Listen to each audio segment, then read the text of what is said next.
it has been a while since I've been in this beautiful studio. Dale, I am so happy to see you in person. Zoom can only do so much justice for me seeing your beautiful bald head in person. It's amazing. Christmas season's here, so we have a really good best of coming up. Char's going to make an appearance for the last studio show of the year. Ooh. So, Dale, how we holding up? Good, dude. It's crazy. It's almost the end of 2020. It seems like yesterday I received that phone call that life was ending, but here we are 9 months later. Life is still ending. Not as bad as the Jets' hopes of landing Trevor Lawrence ended yesterday, though. Like, Jesus. Why? What were the Rams doing? I've been the biggest thing. Since 1995, again, I hate stats, but I have to throw this out. There's been a few games where I've been a 17-point dog, and they didn't cover. And they lost. That's crazy. That's absolutely crazy. Not only did the Jets fuck themselves by winning, they can't even do that correctly. Because due to the tiebreaker with the Jacksonville Jaguars and them having the strength of schedule, they've relinquished the number 1 overall pick. So the Jacksonville Jaguars, if the draft started tomorrow, or technically today, with one game to play on Monday night, they would be in contention to have the number 1 pick. How did the Jets fuck this up? I don't know if the Jets even fucked this up. Nobody wants to be in a locker room that goes winless, right? Like, they didn't want to be a part of that stat. They didn't want to be in the same ballpark with my Cleveland Browns, the Detroit Lions. Like, they don't want to be a part of that. I wish they would have. I do too, and I'm sure ownership and I'm sure their GM wishes they would have. But those players and Adam Gase, they're going to play hard. I think they are. They're going to play hard the rest of the year. Like, I think it's a trap game for Cleveland next week. The Jets have been playing good teams hard for weeks now.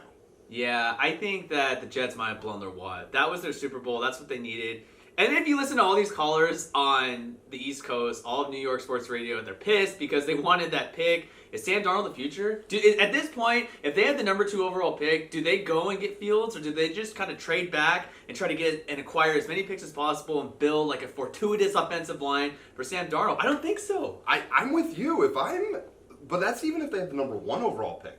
Sam Darnold has shown flashes of being a more than usable quarterback in the league. In LA homecoming. Yes, like why not build an offensive line, get him maybe a receiver or something he's never had before. Yeah. Like, you already spent a high pick on Sam Darnold very recently. Yeah. Why not collect some assets? Like, is Trevor Lawrence that much of your future? But I've seen a lot of people going around because Justin Fields, you're going to have to build an offense for Justin Fields, yeah, right? You have to tailor it towards his skills. Yes, like, it's more of like, I don't want to say more of a Lamar Jackson situation, but Fields is very mobile.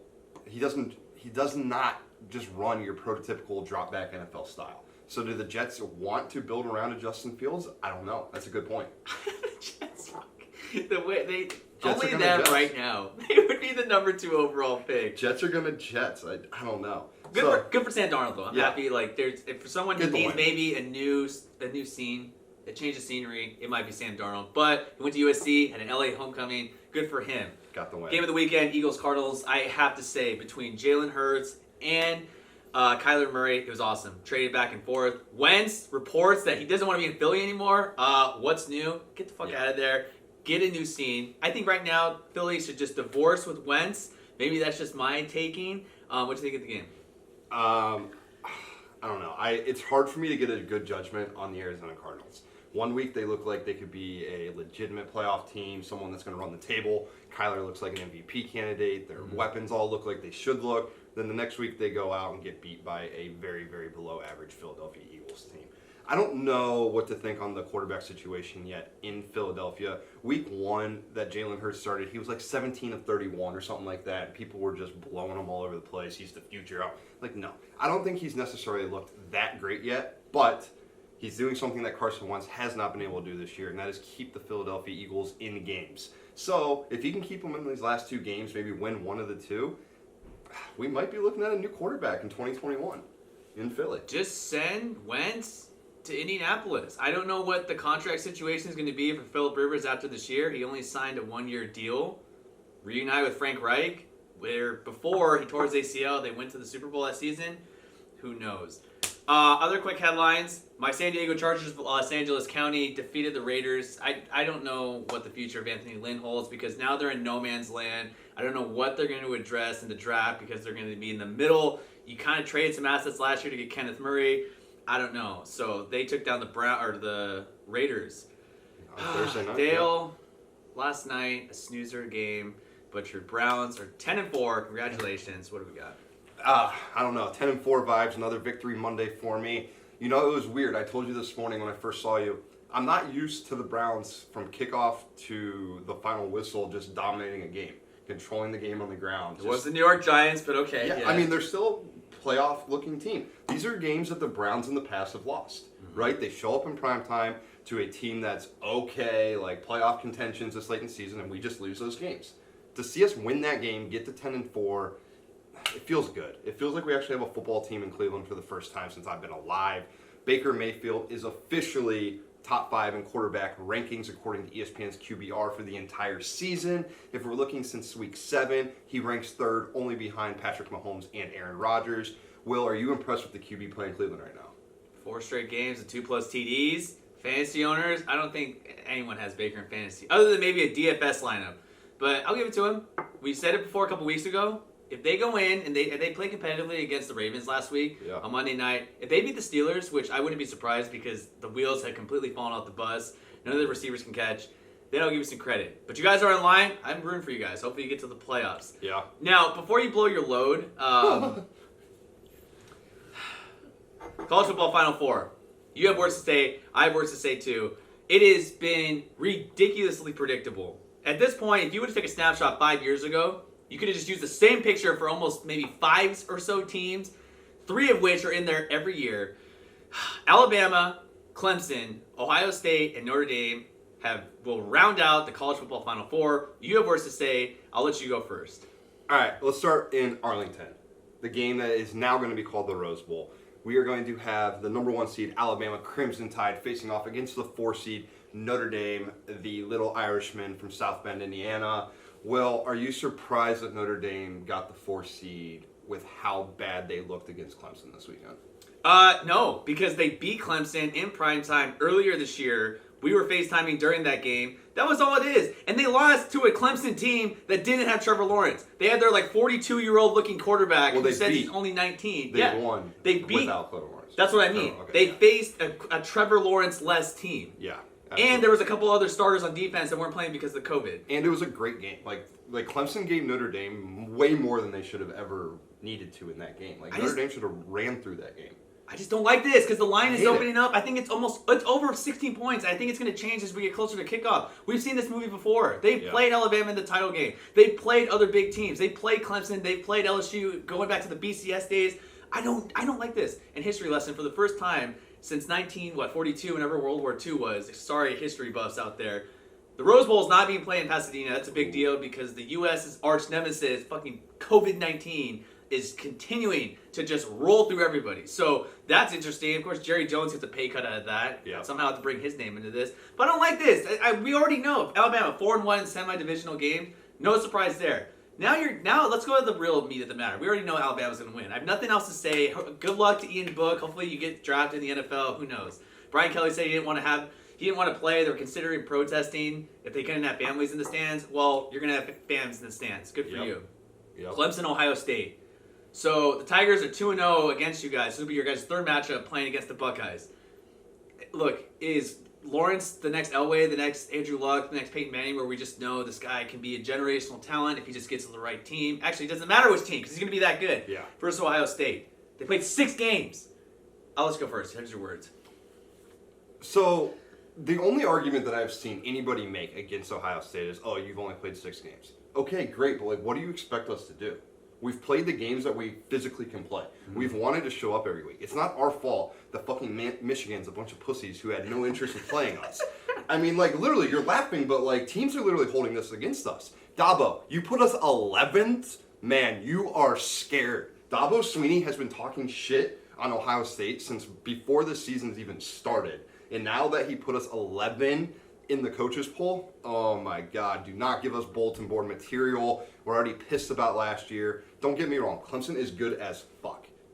Clemson's good. They scare me. They're the best team, I think, in college football this year. I genuinely think that. I think they're better than Alabama. The only reason that they're ranked number 2 going into this is because they lost that bullshit game to Notre Dame without Trevor Lawrence and without half their defense. But, going into this, I think it's going to be a shootout. Clemson's 6.5-point favorites opening up in New Orleans. I don't know. I think it's embarrassing for Dabo putting us 11 in the coaches' rankings. What do you think on this? I think this is more about who was left out. This whole beauty pageant that all these teams get invited every year, I think it really takes away. You have a Texas A&M team that finished 8-1. You have Oklahoma. I mean, is Oklahoma better than Ohio State? I wouldn't say so. A Florida team that if they just would have fucking beat LSU and that fucking kid didn't throw that cleat 50 yards in the air, and then they would have been more competitive against Bama, I think I would rather see that again. I would rather see another SEC title game than see Alabama, Notre Dame, and then Cincinnati 9-0. Look, the Bearcats, fantastic season, but look, I feel bad for the fan base because you're just teasing them the entire time. That would be like a 5 or a 6, on the scale of good looking for a guy to go into a bar, pulls up to a 10 and says, hey, do I have a chance, whatever, and then she wants to take him home, and then at the end of the night said, nope, see ya, thank you for all the drinks. That's exactly what happened with Cincinnati. You guys are playing with them, you need to extend it. The stupid narrative has been beaten to death, and I feel like I'm really mad today, but I'm really not. I'm just passionate about this. Extend the fucking playoff. I understand that there's a contract and TV rights and all of that. Next one, for all you freaking nerds that are in charge of that committee, whatever, I know none of you haven't even played the game itself. You guys sit in a giant room with a bunch of fantastic food, and you just sit there and just stuff your face and say, oh, it's pretty good. Oh, that's pretty good. That's their eyeball test. Get the hell out of here. Expand it. Give everyone a shot. Now maybe there'll be some more glamour to college football. Yeah, I don't disagree with a lot of what you just said. For A&M's sake, who'd they lose to? They lost to Florida, right? Yeah. Yeah, I mean, this is my only take. A&M, you can't lose to Florida. Florida's a 3-loss team, and I'm sorry, I don't think Florida's that good. Good teams don't throw shoes. Good teams, they don't do that shit. That was awesome. I mean, you're laughing, but I'm dead serious. You don't see Bama, Clemson, Ohio State, even Notre Dame for that matter, doing shit like that. It's not tolerated, and that's why these 4 teams are consistently in this position. Sorry, timeout. They lost to Bama. Sorry, did we say Florida? We said Florida. Sorry. Yeah, they lost to Bama. Yeah, I mean, regardless, SEC, you know that you can't lose those games. I get where A&M's coming from, being mad they got left out, but let's think about it this way, too. They won a 5-point game at home against Vanderbilt. They got blown out by Alabama, 52-24. Which would probably happen again. Yeah, realistically would happen again. They won a 3-point game against 3-loss Florida. They won by 11 at home against a terrible Arkansas team. They barely beat a bad LSU team. I don't know what does A&M want? Look better. Have a better resume. Do what you're supposed to do against these good teams and even these bad teams. And you didn't do that hardly at all this year. So I really don't have I don't feel bad for A&M at all, dude. Oklahoma, you're a 2-loss Big 12 team. You're not getting in. Above all, look, expand the playoff. That's all it is. And for the 4th consecutive year, we're gonna have 3 of probably the same teams. It's no difference. Congratulations to those programs. It's nothing on the athletes. This is completely out of their control. This always comes down to money. Can you garner a general and national audience? Look, Ohio State, Bama, and Clemson have done it, and that's just what it is. Yeah, but my last question for you: you expand the playoffs. You don't think Bama's doing what they're going to do to Notre Dame against Cincinnati? You want Cincinnati to go play Bama just to see a 56-0 game? You never know. You never know. A couple years ago, the Citadel was up on Bama at halftime. Went to attack by Loa. That's the Citadel. Oh my God! So anything can happen. Anything can happen. That's true. We're about to wrap up just really fast. The NBA season starts tomorrow. This is our last show of the year. We're gonna get into that in just a second. I can't believe I'm sad that the bubble's not gonna come back. The bubble was fun. I like the bubble. I really did love the bubble. I like the bubble a lot. I really did. Do you know, is there going to be fans in any of these NBA stadiums? Not to begin the season, no. No. I think with the whole vaccine thing, hopefully there's better results and people start, provide some progress and seeing how they feel. But I would say maybe until about Valentine's Day, we shouldn't know. I mean, who knows? Anything can change. Yeah. If we say this now in about 20 minutes, Woj will drop something saying, there's going to be 20% attendance rates. So Dale and I will have betting videos on that. Guys, thank you, listeners, this entire year. From the days of me and Dale that were so bad on Zoom, to our studio shows now, to our funny bits, to Dale making bad decisions, to me completely screwing up my picks all the time.